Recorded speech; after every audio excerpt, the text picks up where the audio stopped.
मोहिन सोहाई ब्रह्मकुल द्रोही। जैसा मैं तो मैंने तो अपने यूट्यूब चैनल पर आप सबका स्वागत करती हूँ। इस प्रसंग में श्री रामचंद्र जी कबध राक्षस को धुतकारते हुए कहते हैं कि मुझे ब्रह्मकुल द्रोही नहीं सुहाते हैं।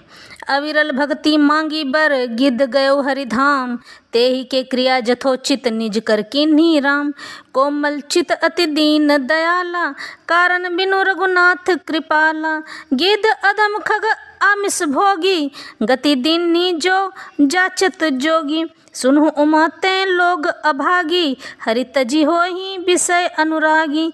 पुनि सीतहि खोजत दो भाई, चले बिलोकत बन रघुराई। संकुल लता विपट बिटप बन कानन, बहु खग मृग तह गज पंचानन। आवत पंथ कबंध निपाता, तेहि सब कही पाप कै बाता।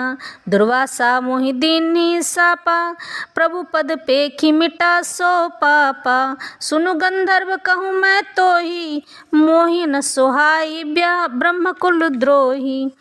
अखंड भक्ति का वर मांगकर गिरिधराज जटायु श्री हरि के परम धाम को चला गया। श्री रामचंद्र जी ने उसकी दाह कर्म आदि सारी क्रियाएं यथा योग अपने हाथों से की। श्री रघुनाथ जी अत्यंत कोमल चित्त वाले हैं, दीन दयालु और बिना ही कारण कृपालु हैं। गिद्ध पक्षियों में भी अधम पक्षी और मांसाहारी था, उसको भी वह दुर्लभ गति दी जिसे योगी जन मांगते रह जाते हैं। तो इस पर शिव जी कहते हैं, हे पार्वती सुनो, वे लोग अभागे हैं जो भगवान को छोड़कर विषयों से अनुराग करते हैं। फिर दोनों भाई सीता जी को खोजते हुए आगे चले। वे वन की सघनता देखते हुए जाते हैं। वह सघन वन लताओं से यानी कि घोर जंगल और वृक्षों से भरा हुआ है। उसमें बहुत से पक्षी, मृग, हाथी और सिंह रहते हैं। श्री राम जी ने रास्ते में आते हुए कबंध राक्षस को मार डाला। उसने अपने सांप की सारी बात कही।